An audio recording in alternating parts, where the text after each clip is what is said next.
Welcome to the Wimbo Worldwide F1 Okay, why not? podcast. I'm down for it. F1 content around the globe. Bahrain. Yes. In Bahrain, Max put it on pole and Leclerc P2. And one thing I noticed was that everybody started on softs. Now, was that because the tire choice from Pirelli, that they chose the hardest range, and that's why the softs were the mediums of the year before? Do you remember? I don't exactly remember what we had the year before. Bahrain is typically a track with a lot of tire degradation, so softs and mediums end up working out much better than the harder compounds, at least pace-wise. So I would assume that it's for that reason. It's always a two-stop race. It's also very hot, so that would be my thought process. Rear-oriented, so the rears flare up very quickly, too, on hards. Takes a lot of time to get those kicked in and cooled.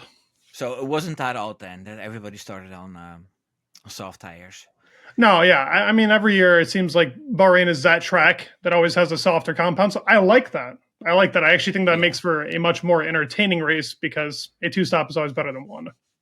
Yeah, definitely. There's been talk about having two pit stops per race. Be a mandatory. Yeah, mandatory.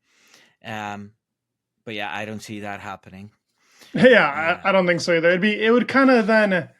I would love it because then everybody would be pushing to the max consistently, but then the strategy would be a little bit out the window. I think it wouldn't be as much.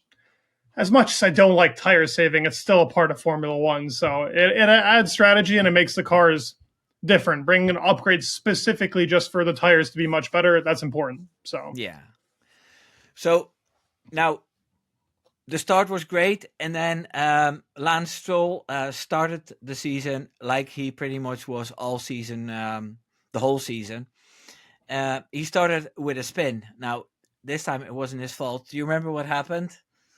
Yeah, it's with Nico and Bottas, the chain effect reaction of it happening. So it puts Stroll pretty much down to the bottom. I'm not remembering exactly. Did he end up pitting after that lap or no?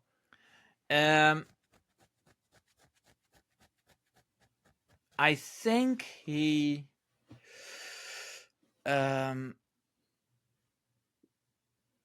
think he was forced to pit, but I'm not sure. It's possible. I know he started from the back, and he did make his way up to P10. Yeah, he did. He did score a point. Yeah, he didn't do too bad in that race. And then we obviously had the problems with Leclerc on the brakes. He was having his brake bias flare up to about I think it was, if you could look at the steering wheel, it was saying minus 100 on the brake bias. So he was having a lot of trouble specifically through, I always forget this turn. I think it's turn 10. It's that really tricky corner. It's either turn 10 or turn 7. It's one of those numbers, but yeah, I can't exactly remember that he was struggling very badly there. Carlos Sainz ended up catching up to him. The Ferrari boys had different issues. Leclerc had bigger issues than Carlos said, but Carlos said at the end of the race that he was also having problems as well. Max and Checo were going back and forth on the radio of them complaining about, oh, can I go at it faster than this? Even though I don't think Checo would have caught up to Max. He was trying to make an argument for maybe he could catch him. Yeah.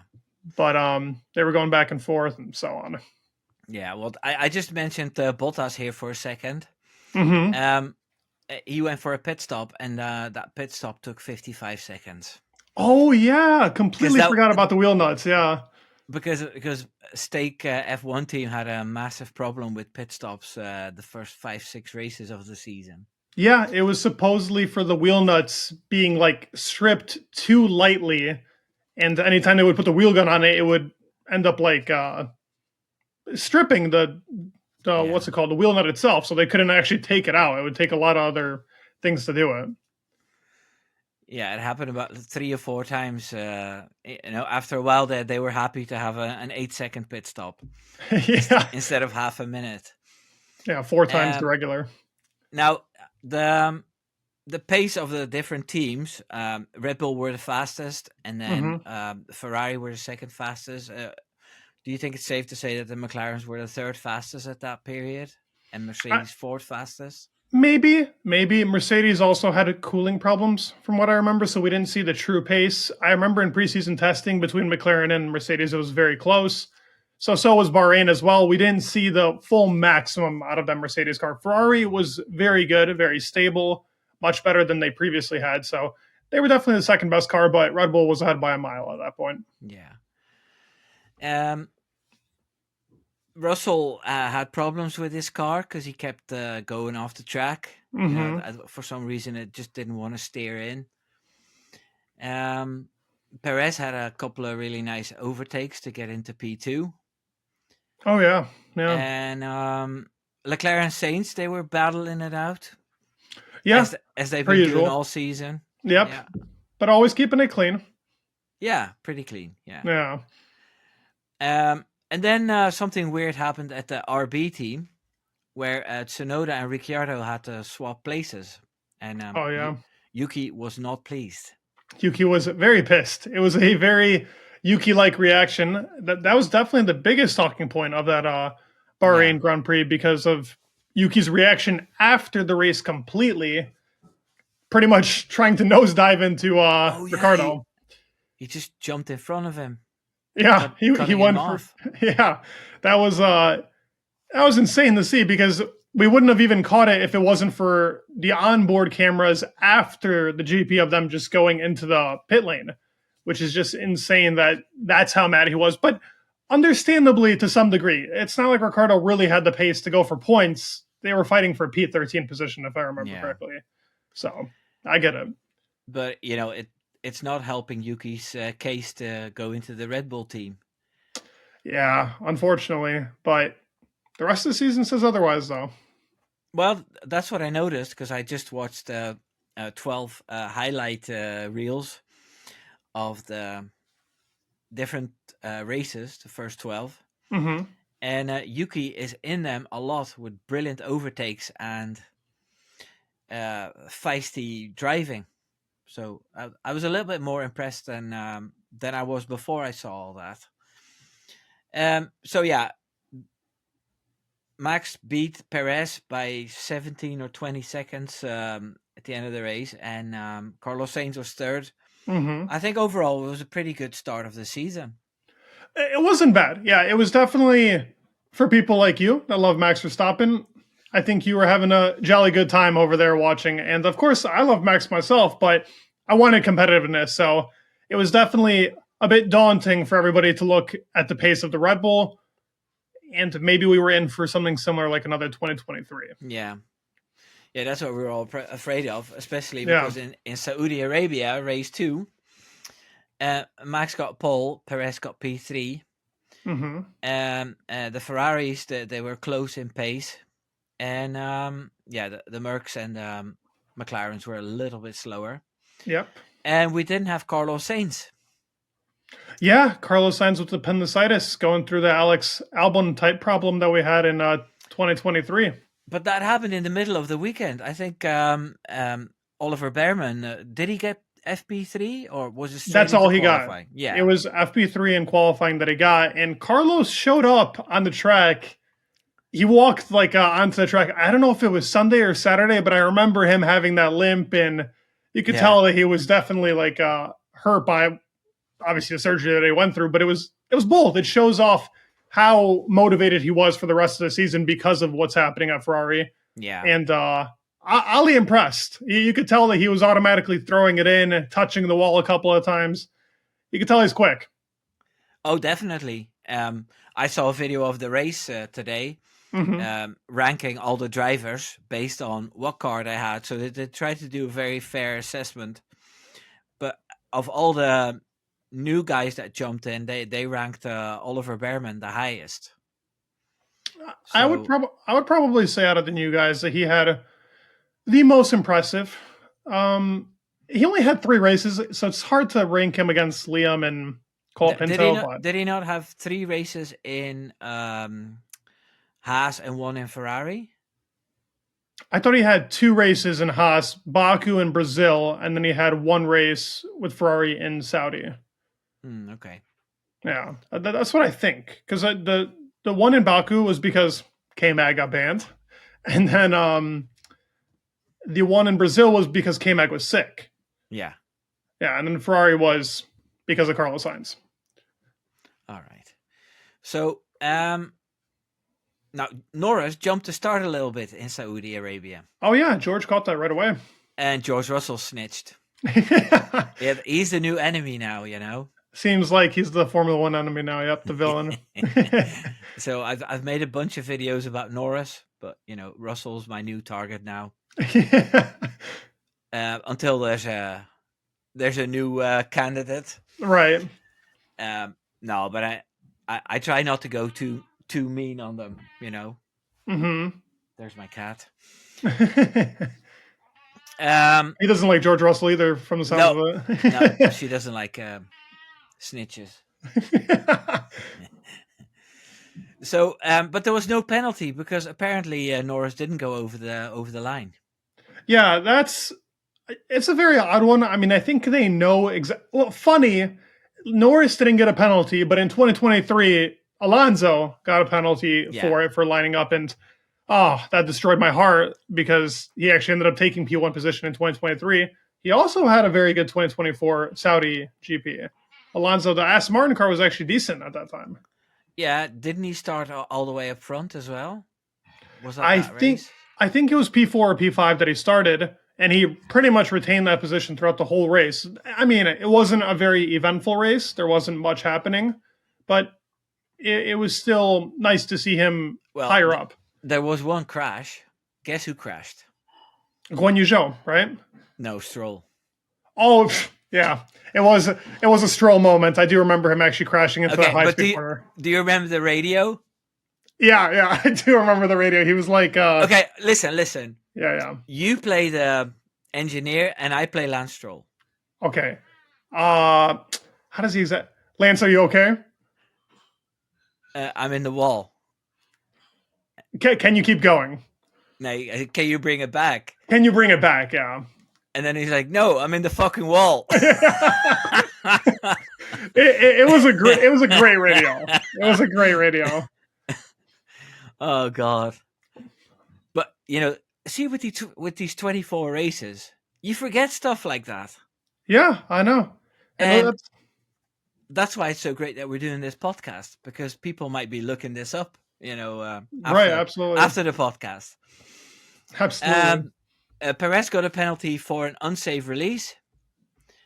In the pit lane. Mm-hmm. And it was Alonso that made a big drama out of it. And it's pretty typical that Alonso and Russell are buddies because they work from the same playbook. Like, that was so dangerous. Mm-hmm.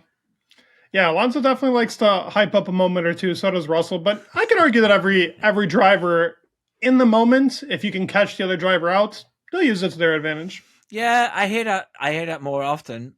But like, see Max in where Norris ignored the yellow flag. Qatar. That was Qatar. Yeah. Like Max lifted, so he lost a couple of tenths, and he saw Norris gaining on him. Mm-hmm. And it's like, I lifted. If he didn't lift, that's completely unfair. You know? Yeah, agreed. There was nothing over the top about that situation. Agreed, but he used the moment to his advantage. He knew that happened. So that's more what I'm talking about. Yes, drivers do exaggerate. But I've seen Alonso have an almost unsafe release and then just go with the steering wheel like this, and then oh, that was so dangerous. You know, that's like a football player pretending he's injured and keep rolling. Mm-hmm. Yeah, that's a soccer player. Sorry. No, hey, listen, football for me, I'm still European. I live here. True. Yeah, I live here in America, but football is how I always recited it as. So I also would compare it to the NBA flopping, like wanting the foul. So as you were saying, like and NBA is basketball. Yes, basketball.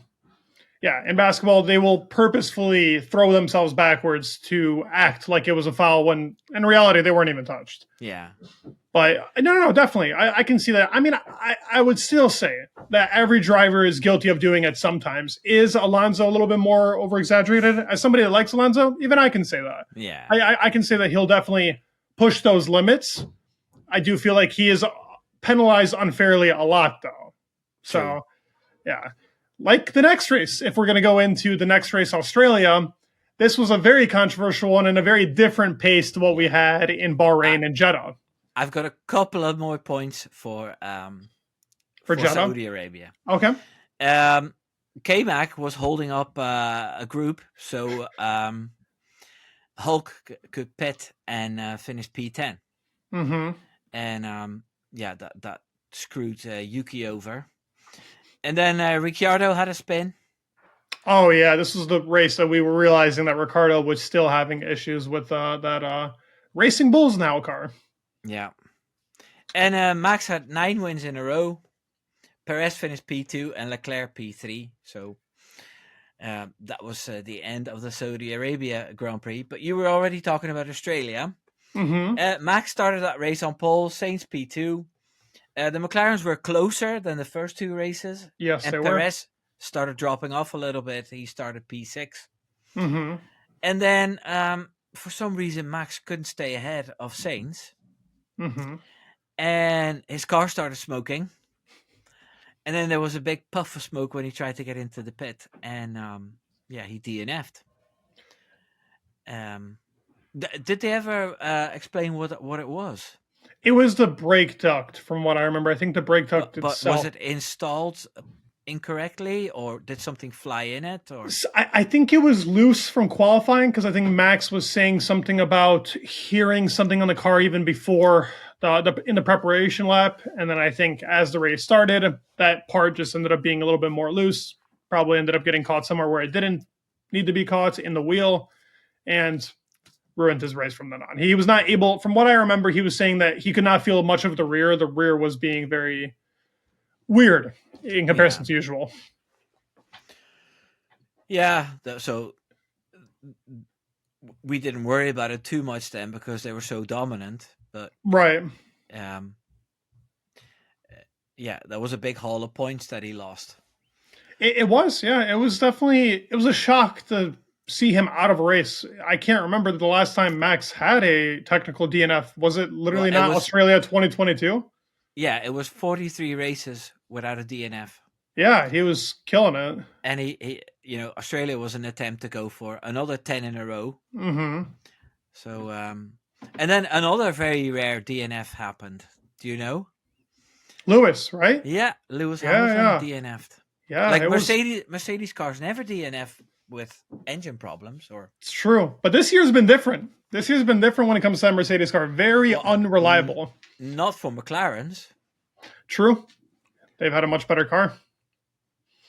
But that Max DNF threw Australia completely differently. Now we had a Ferrari 1-2, and the McLarens were very closely following behind.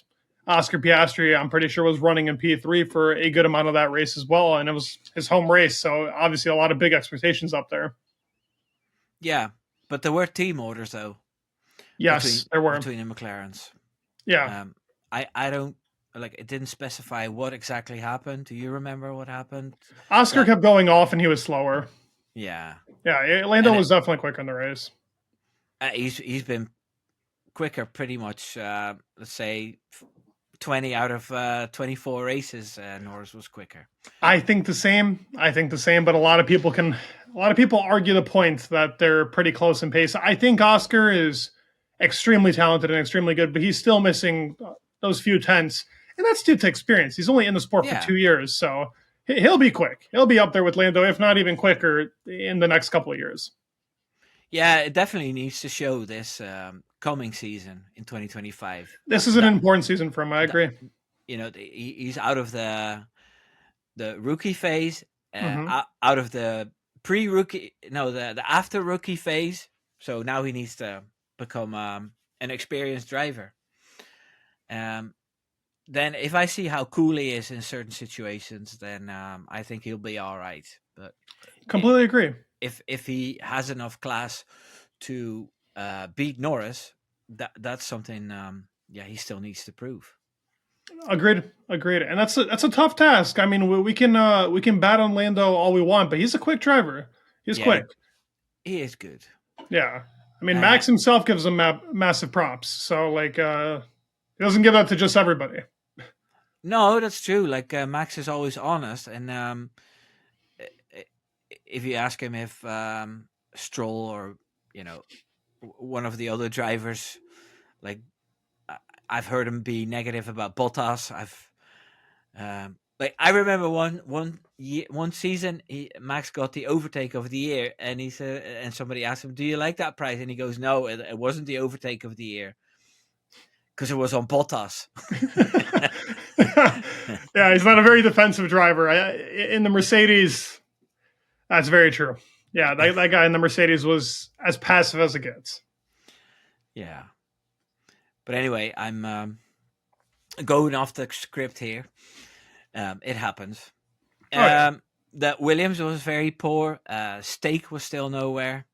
Yeah, with Williams, if you remember in Australia, they ended up actually taking out Logan because of the big crash that happened with Albon in qualifying, which is a big deal. But I still think it was the better call to make. Logan is, as much as I would love to say that an American driver is good, he was not showing any pace, and Albon was the quicker driver. So, no, and like there's something to say for, like if you have a driver and you have these long seasons in 23 races, 24 races, and towards the end they're not showing any promise, then what's the point in giving them another season? You know? I agree, especially nowadays. And like I can imagine it if it was in the old days, like 16, 17 races. Yeah, but yeah. And if you saw how Colapinto performed, especially those first couple of races, scoring points straight away, yeah, they definitely should have let Colapinto start the season. But that's what hindsight. Right. So yeah. So the next thing that happened in Australia was the Russell crash. Yeah. You were talking about this earlier. So you tell the people at home what happened. So basically, Alonso was ahead. I think we all know of this. It was ahead, and it was clear to see that the Mercedes was a little bit quicker and it had the better tires on the Asmarn. But Alonso was able to keep him back due to having DRS from previously, I'm pretty sure, Perez. And then it ended up going down to the very last lap. And going into turn 6, I'm pretty sure, is what that corner is. Alonso took that corner a little slower than usual to get a better exit going into 7, 8, and 9 because it's a huge long straight. And Russell did not adapt and ended up crashing on his own. But not because of Alonso. No. Russell crashed on his own. But that was a penalty. Was it 10 or 20 seconds that 20. Alonso? 20 seconds. That's unbelievable. Like, that is such a horrible penalty for a mistake that Russell made himself. Any other driver would have taken that corner. And then in the media, he was completely okay with Alonso's move. But then going to the stewards, he had a completely different thing to say. So I was definitely not a fan of what ended up happening. But no, I mean, it is what it is now. So hopefully it's learned. I understood Russell's emotions when he was yelling out for that red flag.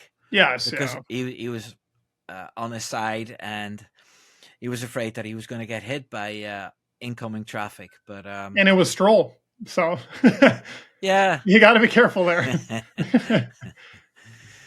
So, but yeah, that was pretty much the big talking point of Australia. It was a 1-2 for Ferrari. It looked like Carlos Sainz had a smooth operation. Yeah, Carlos was brilliant in this race. There's more drivers considering removing their appendix now. Oh yeah, weight saving. Yeah. Okay, race 4. Japan. I'm so impressed that you know all this. I'm telling you, I remember everything. I'm like an elephant when it comes to memory. Like I said, I have to think. Well, I know Abu Dhabi was the last race, but earlier I had to think what the race before that was. Qatar, Japan. Max and Checo had the front row, and a big crash happened. It was Ricciardo and Albon. Mm-hmm. The Alpines were getting frisky with each other as well. Yep, that is where the so-called damage that Pierre might have gotten. It's very up in the air. When you look at it closely, I don't think he had damage. Maybe he did, but it's still being claimed that he has 0 damage in the whole season. So Yeah. Well, if it's very little or a couple of $1,000, it's still it's still impressive. no, stupidly impressive. Yeah, don't get me wrong. The Pierre Gasly season was the top driver this season. He was very good. Yeah, definitely. Hamilton had no pace, and the Mercedes car looked like a massive handful. Yeah. Would you say in race 4 Mercedes had already improved from how they were at testing, or do you think more problems showed up? I mean, like now that we have the full season to go over, we know what the issues are specifically with the Mercedes and the Aston Martin, and both those cars have the lowest ground clearance out of any car on the grid. So not even the Red Bull, not the McLaren, not the Ferrari. The Mercedes and the Aston have very low ground clearance, which also makes it really difficult for setup. For the people that don't know what ground clearance is, It's just pretty much like me, where the bottom of the floor, if the ground is here at the bottom of the floor, as low as possible as you can go, it gives you more downforce, but that can also cause a lot of problems with these cars. The whole theory in 2022 was if you can go as low as possible, that will give you as much performance as possible. That's why we had porpoising. But this, 23 and 24, each team has figured out that they can only put their ground clearance at a certain amount till they end up running into those issues. While Mercedes was still trying to run the car a lot lower than others, and sometimes it works, sometimes it doesn't. Japan was an example of it not working. Aston kind of figured it out in that race. That was probably Alonso's best race of the year. He was really impressive in Japan. Ended up keeping Piastri behind. Was pretty quick in that green trash can, so I got to give it to him. But the car wasn't horrible then. I can't really call it a green trash can in Japan. They brought some upgrades that ended up helping it out. Yeah. Yuki had a massive pit stop where he he gained like 5 positions. Mm-hmm. And that was crazy because so many cars went into that pit stop at the same time. Yeah, that was great to see, and like he thanked the team immediately, and you could just tell that he was hyped. Oh yeah. And then he made some great moves as well, but it was his home race, so he wanted to shine. Yeah, this was probably, in my opinion, I know we had the Australia win for Carlos, but this race was really fun to watch. If you actually look back at it, the amount of overtakes that happened and the amount of overtakes that were happening in the S's was just like insane to watch. Yeah, no, that's what I noticed in the highlights. I also noticed that Logan Sargent had an off again, but he didn't DNF with that almost crash. Yeah. And then 2 drivers that seemed to find each other on track all the time was Russell and Piastri. Yes, they did. And it's always so funny to listen to the radios. They fight, and usually it's Piastri in front. And he won't give up position, and he just leaves the car where he wants to leave it. And Russell is trying all these wild moves, and he never gets away with it. Well, most of the time. And then he always comes with an explanation over the radio about what happened and how unfair it was. And yeah. I mean, if you remember, Alonso was giving Piastri DRS that whole time to not let Russell catch Piastri so that he could stay ahead. So it was a 100 IQ move there by Alonso. But in general, Piastri is a tough defender. I feel like if George was in front, it would be the same story as when Piastri's in front. They're both very similar in the way that they defend, and they never give that position up. Yeah. They have a good racing mentality on that standpoint. Yeah, no, it was very cool to see. It was, yeah. Hey, I didn't write down how they finished. Max won. But do you remember who was P2 and P3? I want to say that it was Checo P2 and it was Leclerc. No, Carlos P3 ended up overtaking him towards the end of the race because he had the better tire strategy. Yeah. Okay, and the next race is China. Yes. Max and Checo, another front row. Mm-hmm. So it's looking like a very boring season. A Red Bull domination. And Alonso was P3. So yes. During qualifying, Alonso was very good. And the Aston Martin was very quick. That's all that it was good at, though. It was just qualifying. It would shred its tires up. And he overtook Perez as well. Mm-hmm. It was a very damp track, and it just didn't want to dry at all. Mm-hmm. There was just one little line of dry track. Bottas had a DNF, and wasn't there a bit of an uproar about how late the safety car was called, or was he standing there alongside of a live track, or wasn't it that race? It was the position that he was in. I think the uproar was mainly on the safety car, but also when the drivers were, well, when Max ended up like picking to go, most of the drivers are going into that very last chicane. And that's where we got the whole Lance Stroll incident with Daniel Ricciardo, where he hits him in the back. And yeah, Daniel said, fuck that guy. So it was, Yeah, Lance Stroll said, "What's this idiot doing?" yeah.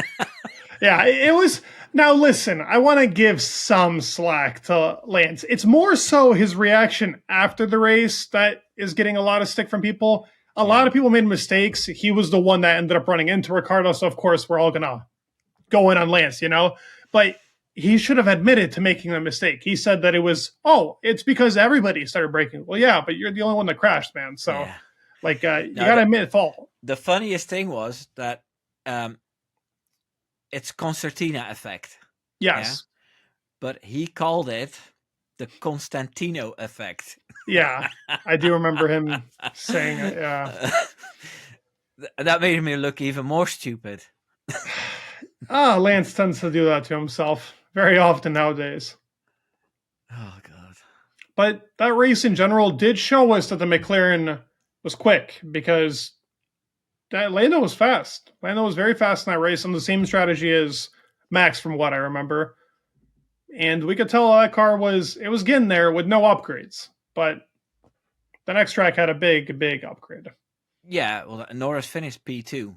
Mm-hmm. But first, another couple of things happened. Yuki Tsunoda was hit by K-Mag. And that's how K-Mag was gathering all these penalty points. Mm-hmm.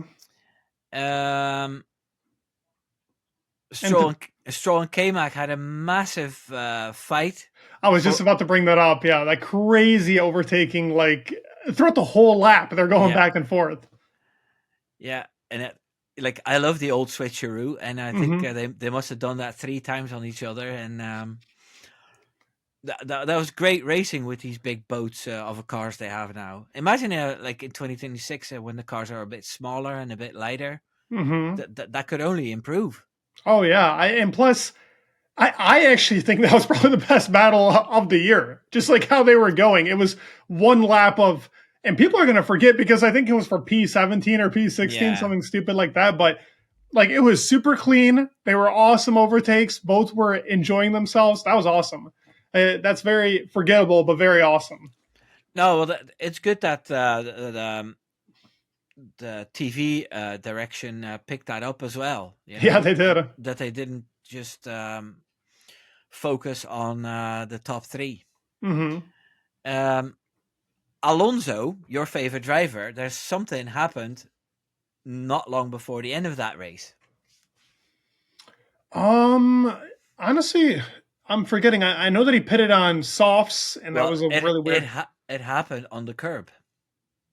Oh yeah, he ended up catching the car. Like that was a crazy save. Yeah, I do remember that. Yeah.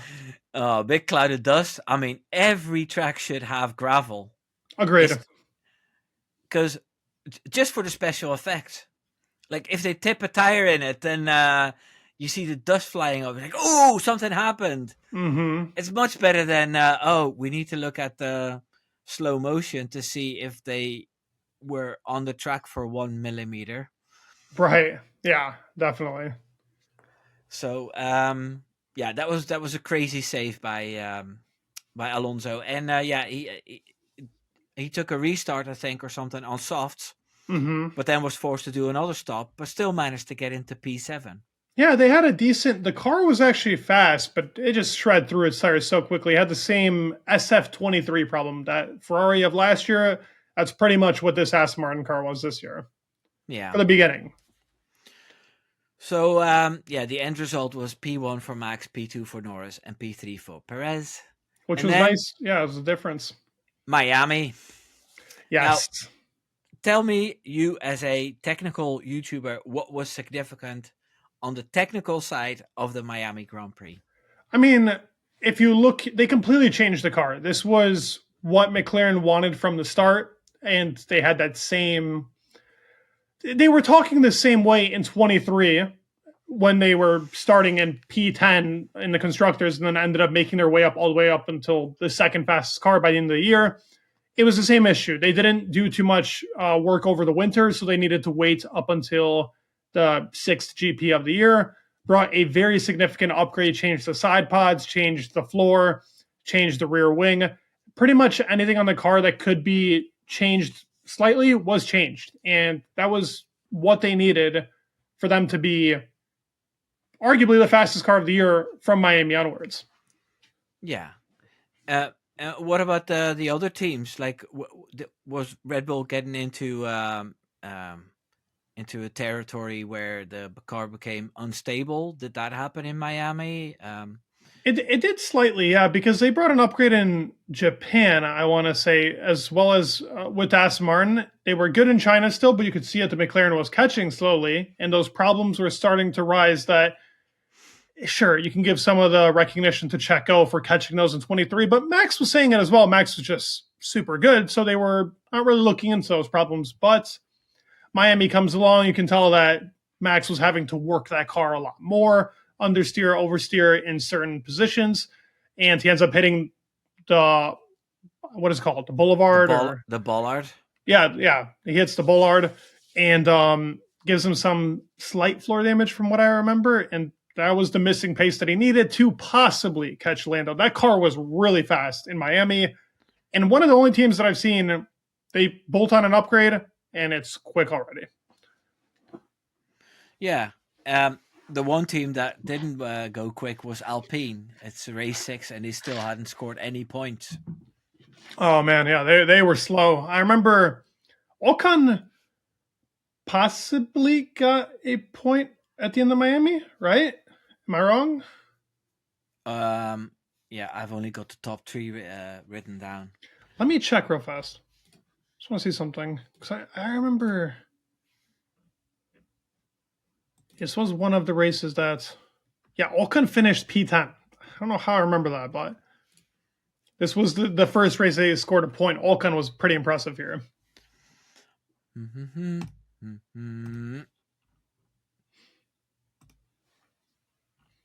Yeah, Ocon P10. Yeah, it was close between those guys too. But they were slow. They were slow, but it was pretty impressive for him to do that and to score a point.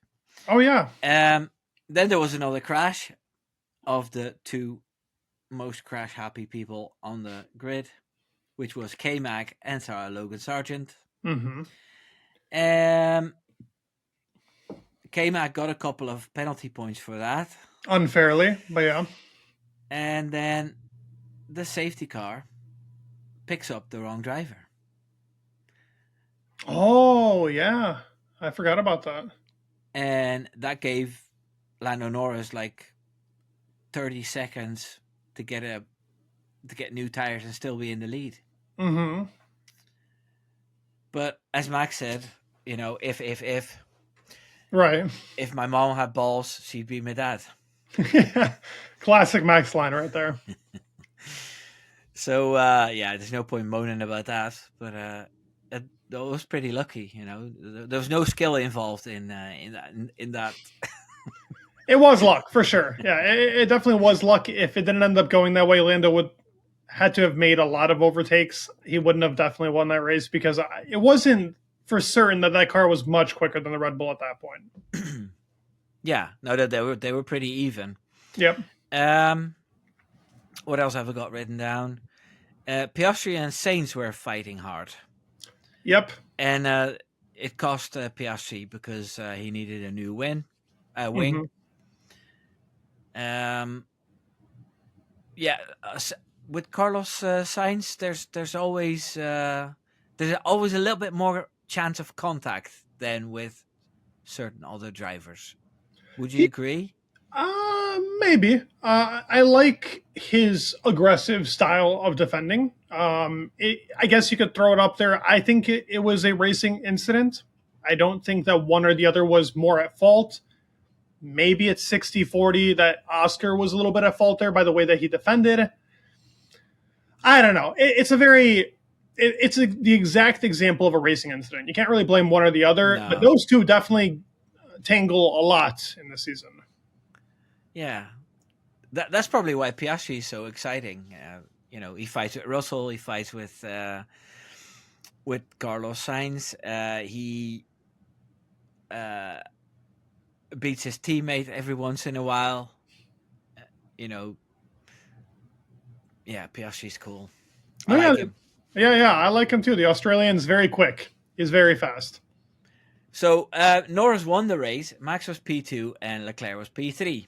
Mm-hmm. Do you notice how often Leclerc's getting these, third place podiums, and like in that video from the race, they said that he was in the top 4 like 20 times or something. Mm-hmm. Very consistent. Yep, on the podium more than Max as well, which is crazy. Yeah. Yeah, it's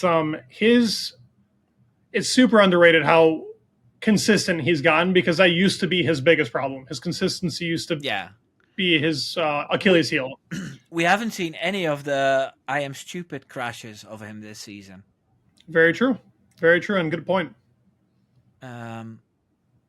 So, like, my guess would be that if things go the way I have them in my head, then it's going to be a Verstappen-Leclerc fight next season. I could see it. Yeah, I could see it. I actually think it's going to take a lot for Red Bull to fix the issues that they have. I would love to see Max fighting up there. I think right now, the way that I have it, at least right now, from all the reports and everything, is Ferrari and McLaren fighting. And I think that Red Bull is going to be a little bit behind before start of the season. But we'll see. I'm expecting McLaren to hit that,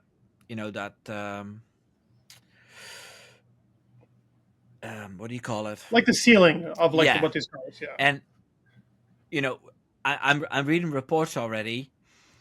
Plateau, that's the word. Yes.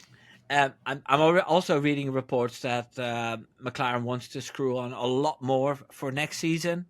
They want to go all in to make it the fastest car. Mm-hmm. And I think if they get greedy, then they get to a point where they need to take 2 steps back to fix it again. Because this is what happened to Red Bull. It has happened to Ferrari. It has happened to Mercedes. And it hasn't happened with McLaren yet. Mm-hmm. So that's my prediction, that it's going to happen to McLaren. And then Max might not have the fastest car, but with his racing skills and the strategies that the team will give him, he'll consistently be at the top. And he'll stay in the race until they get that upgrade that makes him the fastest again. Very possible. Very possible. I would never count him out. Red Bull's always quick, so definitely. Let's see. It'll be very interesting. Okay. I already said that was Norris's first win. Yep. We can go to the next race. Race number 7 was Emilia Romagna. Mm-hmm. Max started on the front row with Norris, and the Ferrari were P3 and P4. Yep, they brought a big upgrade too. Perez's big slump started, like always in Europe. Yeah. Hamilton was still struggling. He kept going off. This is not an awful lot happened in the highlights. Mm-hmm. But towards the end, after the pit stops, Norris started gaining on Max. And Max was grumpy about the tires because, they were getting old. And Lando was told to push a little bit more in turn 9.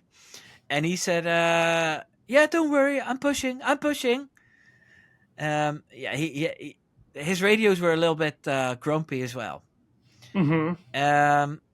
Then you could see he was pushing in lap 57 or just before the end because he had a few wobbles that could have cost him the race. But Max won the race, but only by 7/10. And Norris was P2 and Leclerc was P3. Now, is there something from that race that stood out for you that I haven't mentioned?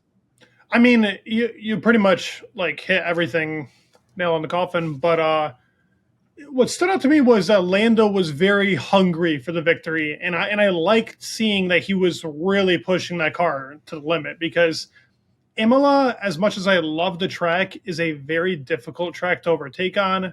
The dirty air ends up affecting the car very badly, especially through the high speed corners, medium speed corners, where Max could make up a little bit of pace on Lando. But it was impressive. I was very impressed with what Lando was able to show. And truly, the car was becoming much better. You could see that there was actually a fight now between McLaren and Red Bull. There wasn't any more of an advantage. It was just down to the driver now. Yeah. And how did the other teams do? Well, Ferrari was still quick. Ferrari had a big upgrade, which was their whole new change. Some people were calling it the SF24 Evo, the evolution of what the car was originally supposed to be like. And it brought a lot of pace. They were very quick. From here onwards, Leclerc was missing a little bit of pace, but this upgrade also ended up changing how the season was going for them in certain other tracks as well. Yeah. Yeah, because talking about Leclerc, his next race was one for the history books. Yes. It was the Monaco Grand Prix. Yep, the snooze 24 GP. It was definitely a snooze fest. Yeah, spectacular. Not entirely. One thing that stood out was the livery of the McLarens. Oh yeah, wait, did they have the? Oh yes, they had the Senna livery. I loved this livery. It was beautiful. It was yellow, and normally I don't like yellow that much, but this was special. Yes.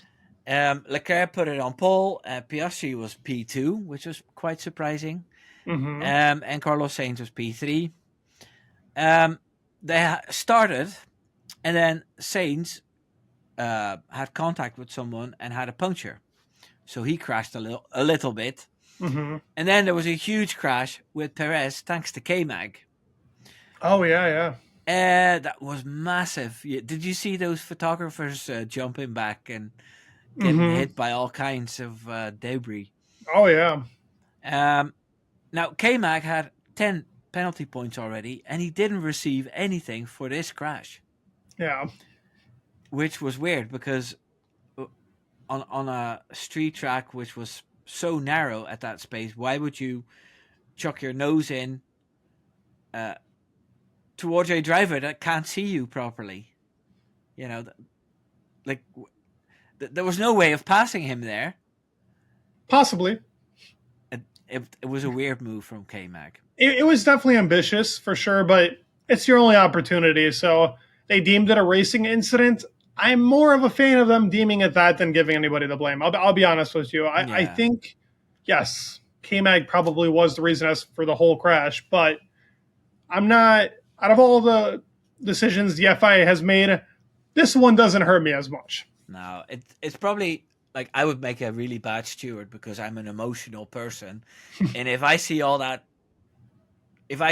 wreckage that it caused, then I would be willing to, give a big penalty. Fair enough, yeah.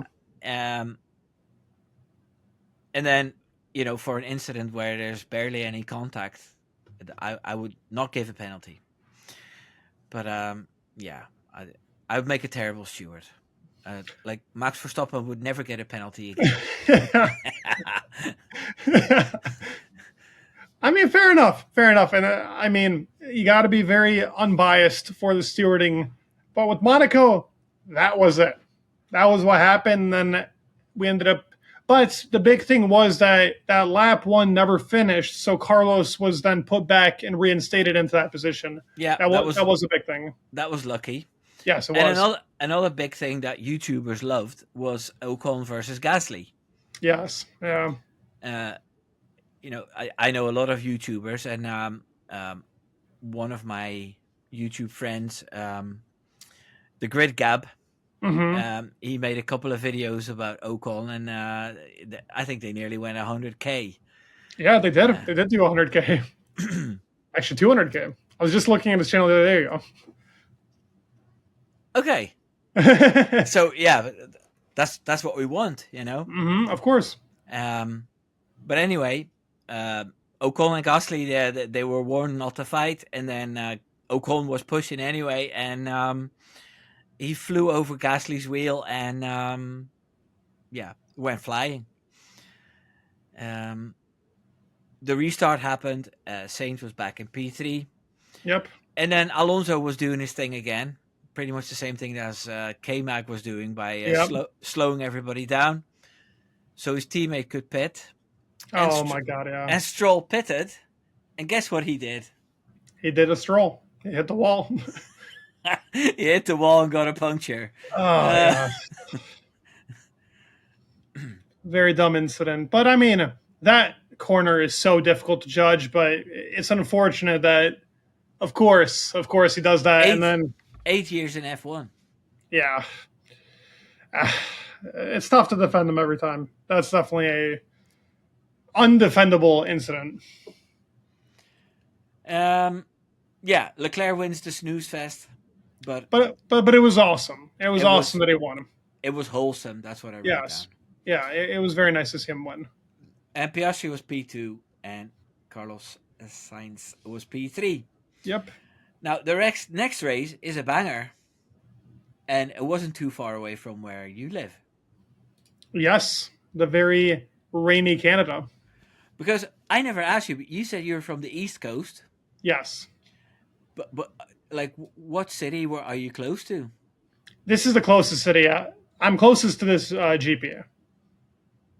You're closest to Montreal? Mm-hmm. Okay. It's about 5-6 hour drive, I think. Like, do you live in Pennsylvania then or something? Or No, Michigan. Michigan. Yeah. Okay. The mitten. Michigan. Detroit is in Michigan. Yeah. Yes. Yeah. Not a very popular city for tourists. I'll tell you that. The only thing I know from Detroit is cars. Yes. Like, isn't GM General Motors? Yeah. Yeah. And Eminem. Yes, Eminem is another big thing from the Detroit. I mean, yeah, when it comes to music, we're huge, but not really for racing. We did it. There used to be a Detroit Grand Prix. Never went to it because it was before my time, but yeah, it was a thing before. We have IndyCar now here. Okay. Yeah. Are you interested in that as well, or? Nah. Kind of.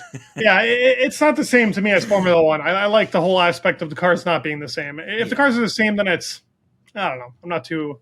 I do like it still. I'm still open to watching it, and I also think they're missing something when it comes to I cannot remember what that's called. Like when you're looking at the TV screen and you see for Formula One how it's lined up the softs, the mediums, the hards, how much the time differences, the intervals, and so on.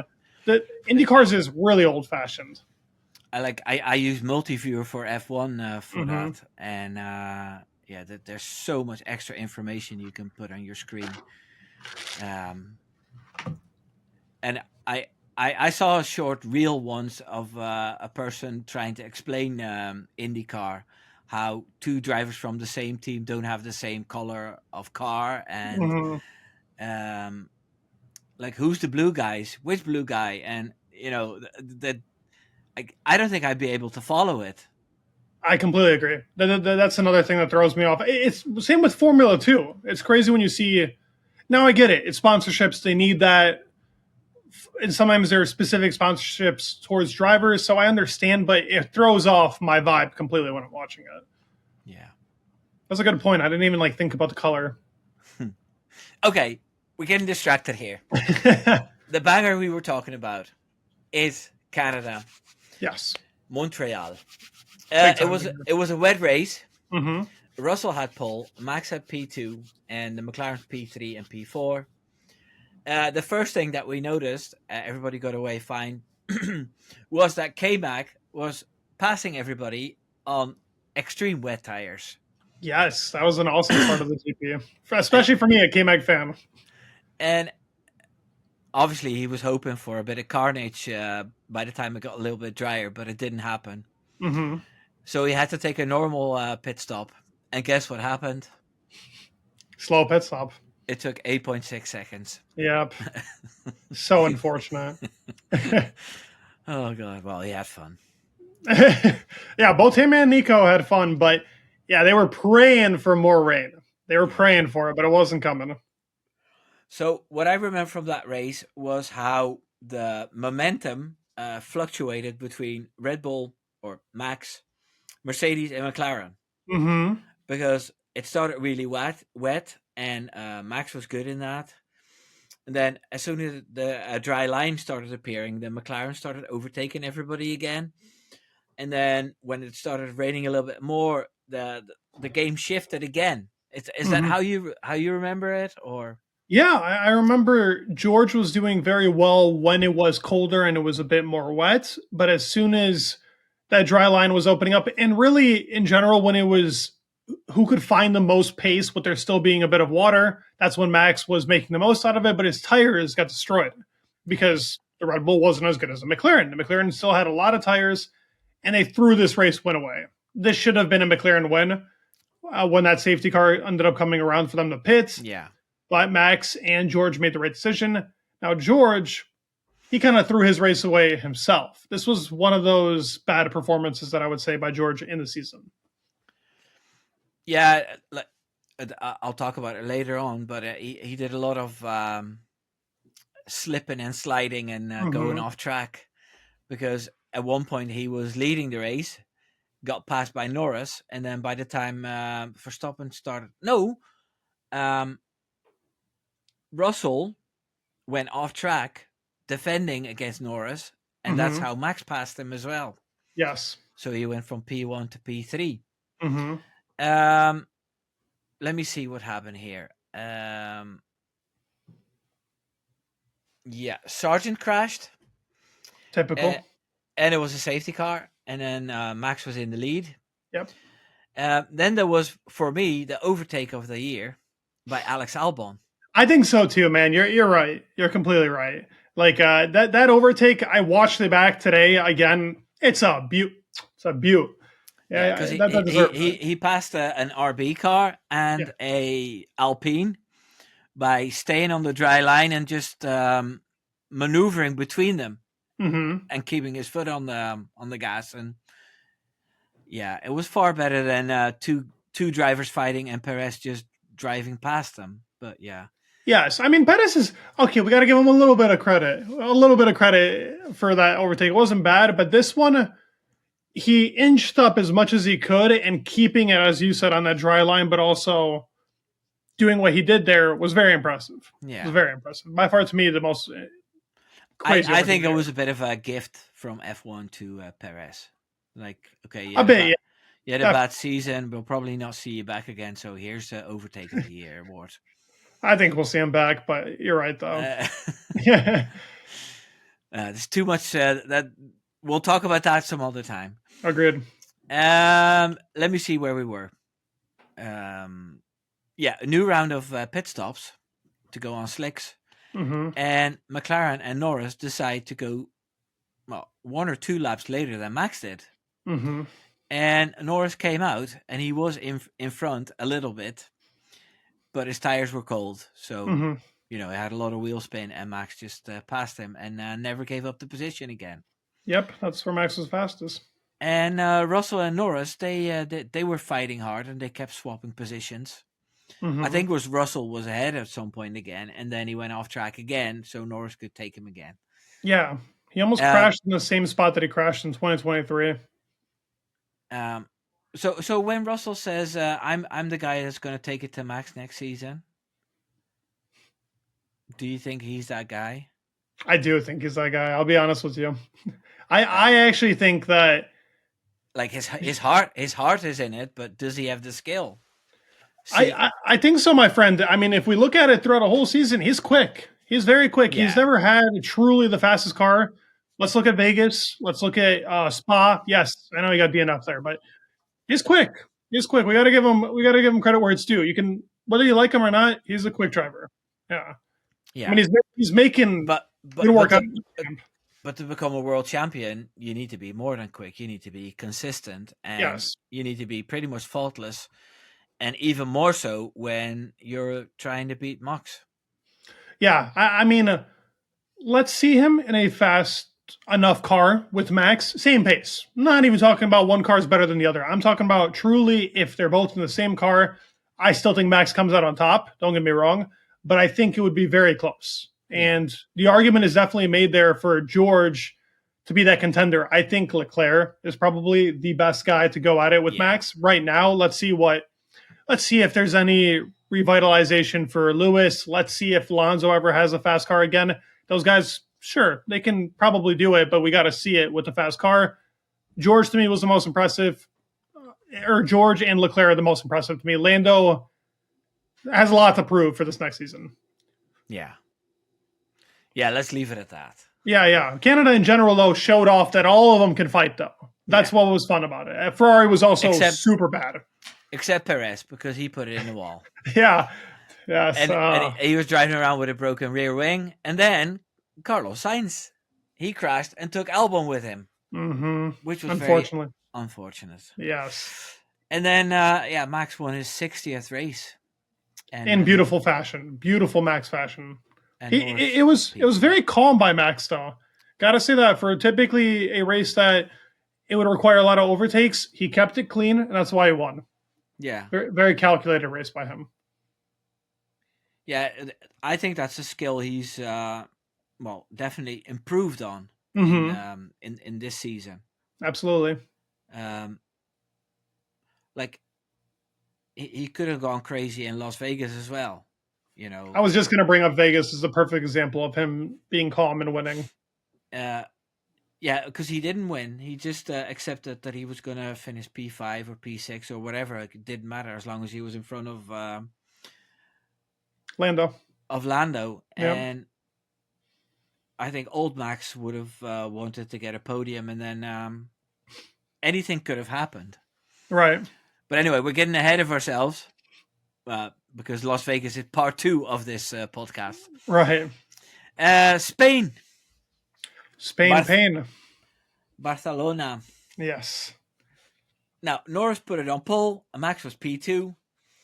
It was a very exciting start because Norris tried to put Max on the grass a little bit. And those two were so focused on each other that George Russell took the toe from both of them and swooped around the outside, which was a brilliant move. It was an amazing move. And now that you bring it up, I completely forgot about that, actually. I forgot that George pulled off that great move on both of them. Now, obviously, with the help of the toe, but still. It reminded me of Mexico 2021. Very true. Very true. Max did that to the two Mercedes cars. Mm-hmm. Yeah, actually, very similar move. It's... Both are extremely impressive to just be able to keep it in the lines and hit that braking zone so perfectly because it's lap 1. You got a lot of fuel. It was impressive, I got to say. It looked really cool. Oh, yeah. But then, Max was told by GP to take the first opportunity to overtake as possible. And he did it straight away. Absolutely. And then, Norris was fighting Russell a little bit, so that already cost him time, you know. Norris was asked over the radio if they wanted to pit with Russell in mind, and then he says, "No, mate, I want to win, so keep an eye on Max." Pretty much, that's what he said, which showed that he was feisty, you know. Let's go for the win, which I like. Agreed. Then there was a Hamilton Sainz fight, but there was contact, tiny little bit of contact. Hamilton kept the place. Then the McLarens sort of got warmed up because that's something I noticed this season that McLarens were always really fast towards the end of the stint or towards the end of the race. Yeah, they had the tires for it. So explain how that's possible. it was just more so how the car was, the way that they set up their car. The Red Bull was very stiff. So I think on tracks where there were curbs, they were always a step behind on the McLarens. But in general, tire wear, now they've explained that more. It's that's super in depth, and none of us truly know why one car has better tire wear than the other. It's something that they've been able to work upon and just get it into the spot that it's in. The McLaren had by far the best tire wear at that moment in the season. Mercedes was always flicking up their rears, so the rears were always getting cooked. So you're saying those cars were pretty much equal paced, but because the degradation of the McLarens was lower, they had more tire left towards the end of the stint and towards the end of each race. Yes, yeah, Right. that was why he was able to catch up with Max. The cars, as you said, are even. But let's say if there was like a 1 second difference towards the end of the race, Max would be able. But Max made the difference, though. Max made the difference. So, like, Yeah. being honest here in Spain, he made the gap to be able to keep Lando behind in both Spain and Imola. Multiple examples of him being able to extend the car's limits to where Lando wasn't able to catch him in the race. Yeah.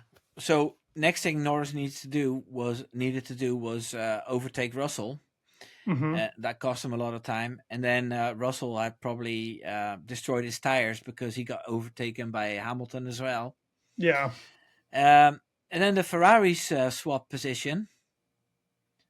I don't know what the reason for that was. Maybe one had more tires over the other. Yeah, possibly. So those two guys, they nearly kill each other racing, but then there comes a radio and they listen. Right. It's so weird. It is, but my favorite team pairing. I think that they're truly the best guys to be together. Yeah. Both friends wise, personality wise, and you can tell that they really care about their craft. And I like that competitiveness because sometimes the radio does intervene, but at other times Carlos Sainz doesn't listen, Leclerc doesn't listen, they go racing. Yeah. Which is what I love. I like that. Those are the best. Oh, yeah. So Max won, surprising race, and then Norris was P2 and Hamilton was P3. Mm-hmm. The next race is Austria. One of my favorites of the year. Yeah. I was there in 23. Oh, yeah. It's a great track. But anyway, Absolutely. We talked about this before.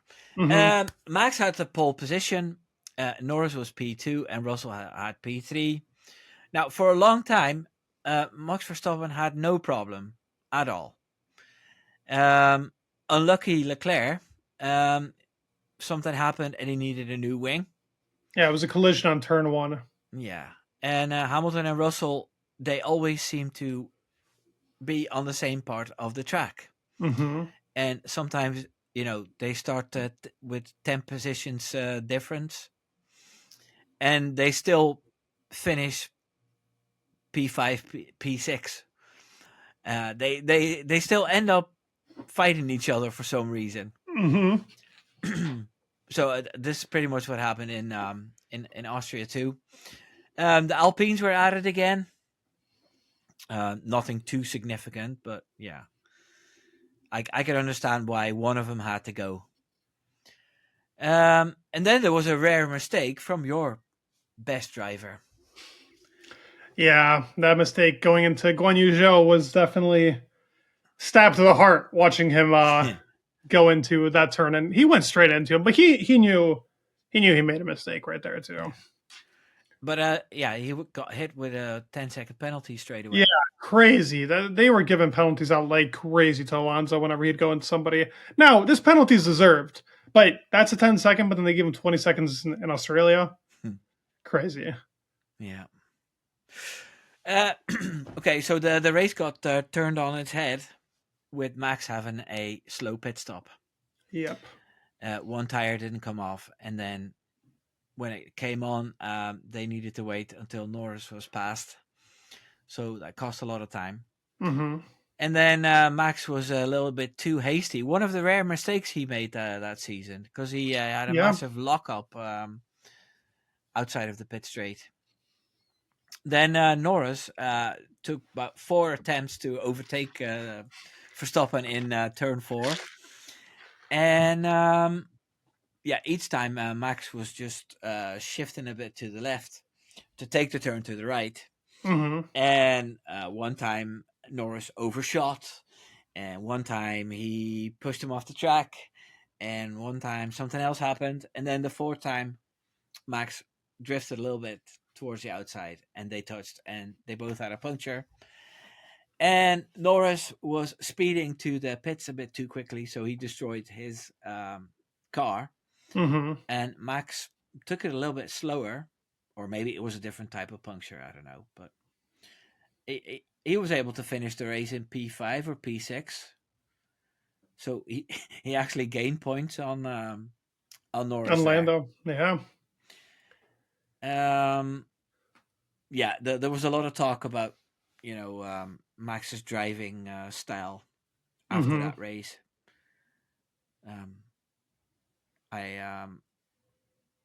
I thought it was over the top how Max's character got destroyed for something that Carlos Sainz did to him a year earlier, and Max just took the old switcheroo and passed him on the inside.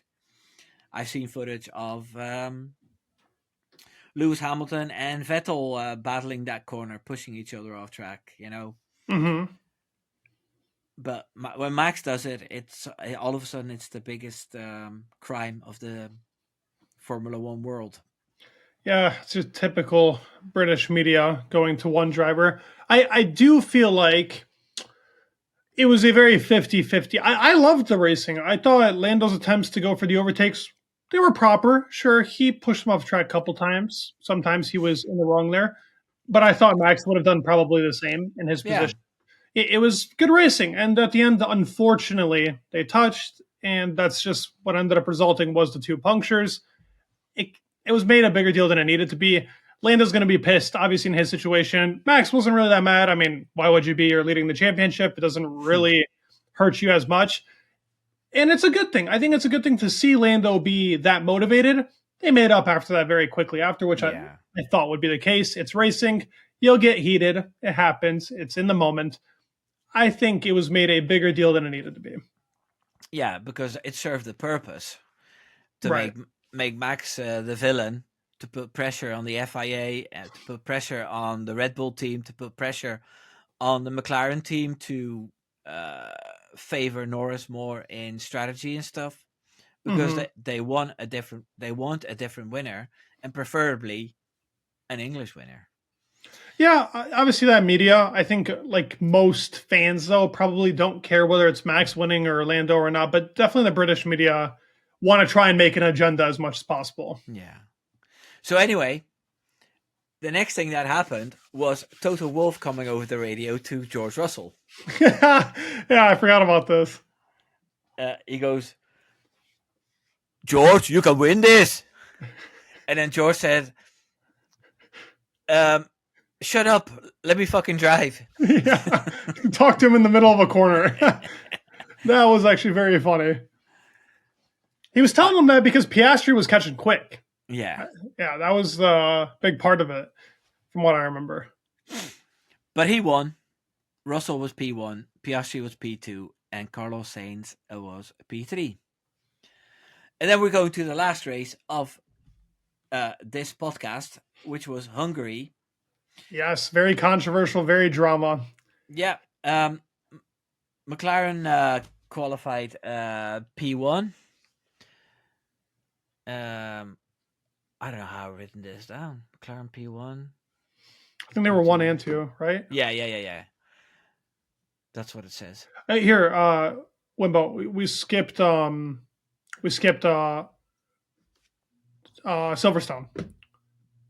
Forgot about it. Silverstone's 12.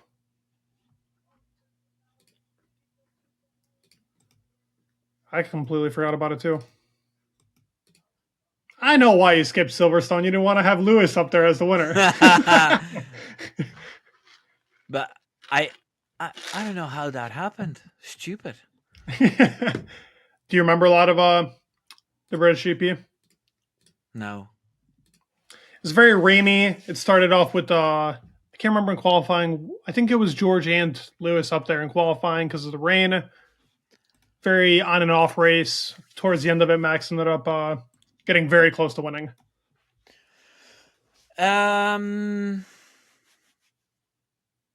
What do I remember? I remember Lewis Hamilton won. Mm-hmm. Didn't Max beat Norris? He did, yes, because he had the better tire strategy towards the end there. He stayed on the hards. Yes. No, I remember what happened. Mm-hmm. They asked Norris, do you want softs like Hamilton or do you want mediums? Yes. Something like that. Yeah. And then Norris said, "Oh, I don't know." He was not sure of himself. Yeah. But McLaren was the only team with fresh mediums left. Mm-hmm. So, at the last moment, they decided to put on softs just like Hamilton, and those tires didn't last those 10 laps that were left. And Max was on hards, I think, or on mediums. I think it was hards, yeah. And those obviously lasted, so Mm-hmm. he passed them again. And that was another bunch of points thrown away by the McLaren team. Yeah, that was definitely on For no McLaren more. reason. Oscar made the decision to go on the mediums. Oscar himself said, "Put me on the mediums," Yeah. but he had a lot less to lose there. But also, arguably, Oscar had the better race at some point. I think Oscar was ahead of Lando. It was going very back and forth between the McLarens. But this was the signs of McLaren making mistake after mistake after mistake. So, Yeah. this is where it started. So, do you remember who started on pole and who was P2 and P3 at the start? On pole, I want to say it was George. I can pull it up real fast. Yeah, on pole it was George, Lewis second, P3 was Lando, P4 was Max. Yeah. Yeah, the Mercedes were very quick because of the weather. The weather really helped them out here. Cold. For some reason, the Mercedes does really well when it's cold. Mm-hmm. Do you know why that is? I mean, my theory is that their tires heat up a lot quicker than the other cars on the grid. And if they're able to keep them in a cooler condition for most of it because the track itself is not as cold, they do better. Yeah. So on a warm track, the degradation is too much for Mercedes cars. Well, exactly. They heat up way too quickly, and that's where they end up losing a lot of their pace. Yeah. And how were the Ferraris in Silverstone? This is the race that Leclerc had that was just awful from him. He tried pitting for the Inters quicker than others, and those ended up degrading before it even had any rain on track. It was a pretty much throwaway race for Ferrari because the car was porpoising in the practice sessions and qualifying due to the upgrades they were bringing. And this was a kind of a test session for them. Carlos had an excellent race, but the car was nowhere. I think Carlos finished fifth, but like a very lucky fifth. Yeah. Okay, well, thanks for saving my butt here with the Silverstone race. You're all good. I must have just overlooked it. But anyway, we can do the Hungary race now. Yeah, let's do it. And then we have the whole season, or until the summer break. We got that covered. Mm-hmm. Right? Yeah. So, okay, Hungary. The McLaren started P1 and P2, and Max started P3. Max tried it around the outside, but was pushed off because, well, Piastri didn't leave Norris any space. Norris had to go outside. Mm-hmm. Max didn't want to give the position back, but GP advised him to do it anyway. And that's pretty much what put Max in a bad mood, and he was, well, pissed off the whole race. Yeah. He was pissed off about how the car wouldn't turn. He was pissed off about getting pushed off track. He was pissed off about being undercut by a couple of drivers. So he was forced to do a lot of work to overtake them again. He could have easily finished P3 if he kept his head cool. Mm-hmm. But yeah, I think with everything that happened that season, I mean, before the season started, we had the whole Horner gate scandal. Right. Then people started leaving. His father had fallen out with Christian Horner, and there was all kinds of stuff going on. And then the issues that the RB20 had that he addressed before, but when he was still winning, he probably felt that they hadn't listened to him enough, and that's why he caused such a ruckus that to get their attention. And well, he got their attention. He got the attention of the whole world, because everybody felt sorry for GP and the rest of the Red Bull engineers. Mm-hmm. To top it all off, he had to overtake Lewis Hamilton, who squeezed him down the inside, and that's why Max locked up. And Hamilton went, "Oh, here's the turn. I'm gonna go right now," and they hit each other. Max only lost 2 positions, which was, I think, is that 4 points? I think so. Yeah. Yeah, from P3 to P5 is 4 points. So Yeah. Did he finish? He finished P5. Yeah. Mm-hmm. Yeah. P3 15 points, P5 10, so 5 points. Yeah. So yeah, that was a big talking point. And the other big talking point was Piastri's first win. Yes. Yeah. That was a lot of drama. I'll let you do the explaining. Okay. Yeah. For McLaren, Oscar, and Lando, they ended up pitting Lando before Oscar after the first stint, even though Oscar was ahead, to try and, I think the argument they made was to not get undercut by either Max or Lewis, which to me made no sense at that time. They were definitely the quickest car. But that ends up happening. Lando ends up coming in front of Oscar after the pit stops, and the team is advising Lando to let him back through team orders. And Lando does not want to let him through, which I still stand by should have been what ended up happening, because they made the mistake. It wasn't on the drivers. But because of the result of that, a lot of drama. Lando ended up pushing. Oscar was never actually fast enough to catch up to Lando, and Oscar ends up getting let through by Lando towards the end of the race. That's his first victory. It gets soiled because of the intentions that McLaren had. They definitely made a mistake. I don't think really any blame should go on to Lando. Any driver, I'd love to see if Max would ever do that. That would never happen. And I don't think that Lewis would ever let that happen. I don't think Fernando would ever let that happen. I don't think Leclerc would even let that happen. It was, Lando was nice. He shouldn't have been nice, though. The team should have learned from that mistake. Yeah. No, the way I see it is when Norris was ahead and Piastri was told to come closer to him, Piastri went off track. You know, he hit the gravel. Yeah. Like, I think you lose all right to that position then, you know? I agree. And, Norris should have kept that position and kept the win and deal with it later. That's what Sebastian Vettel did. Very true with Mark Webber. Yeah, so, you know, a Formula One win is worth a bit of hassle afterwards.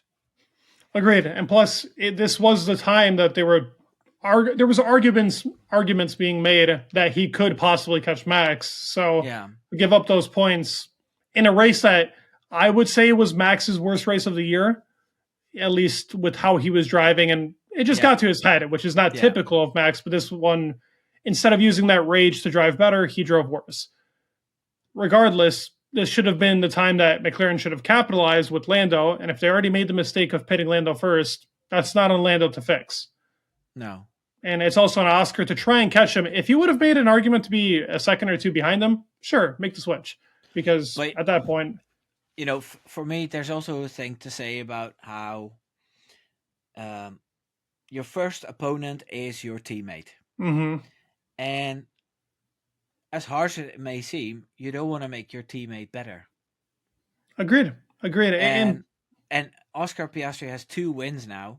That makes him a more complete driver than he was at the start of this season. Yeah. And he's going to be a bigger danger next season. And I think so. If Lando Norris wants to be champion, then he can't have a teammate that chucks it down the inside, that dares to do that, or steals wins off you.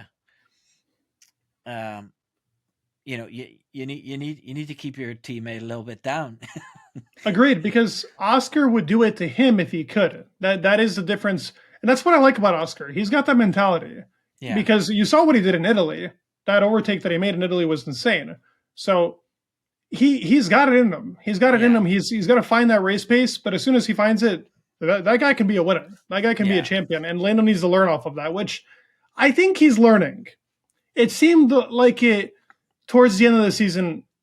I'll talk about it more in our second half, but I think Lando's learning. I think he's proving what I think wrong, because at this point in the season, I was very disappointed in Lando's choices. Yeah. Yeah, well, if you want to find out what happens the rest of the season, then you need to tune in next week for part 2 of the 2024 season recap with F1 Unchained. I'm Wimbo, and I'll see you all the next time. See you guys. Take care now. Doei doei.